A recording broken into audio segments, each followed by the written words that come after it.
Никто не знал в те времена. Бул салтанаттуу кечеге өлбөс каттар согуш чындыгы сынагынын уюштуруучулары жеңүүчүлөргө сыйлык тапшыруу үчүн чогулушту. Мелдештин негизги максаты улуу ата мекендик согуштун тарыхый окуясын муундан муунга өткөрүп берүү. Аталган азем 22-июнь согуштун башталган датасы катары тарыхта калган күнү Жеңиш Сейил паркында масштабтуу түрдө өткөрүлмөк. Пандемия күчөп жатканына байланыштуу чакан кылып өткөрүүгө туура келген.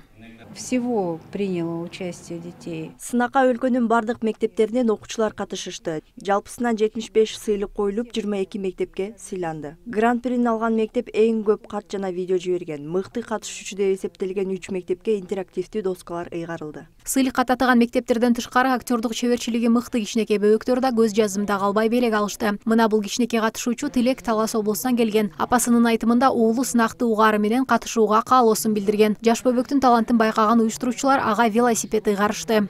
Мен Андошош Тилекмин. Мен 6 жаштамын. Мен сайке балып толум. Мектепке бала элекмин. Конкурска эмне болуп катышып болдуңуз? Чоң аталардан эскелип катышып калдым. Сынакка жалпысы 2300 видео келип түшкөн. Айрым катышуучулар чоң аталарынын, таяталарынын жазган каттарын окуп видео жөнөтүшсө, калгандары адабий чыгармаларды пайдаланышкан. Ал эми айрымдар видеоролик түрүндө согушта болгон окуяларды көркөм чагылдырып беришкен. Жалпысынан калыстар тобунда 15 адам болгон. Айрым жеңүүчүлөргө Ысык көлгөдө эс алууга жолдомо берилген. Жазгүл Кенжеева, Бектур Калыков, Ош Бирим жаңылыктары.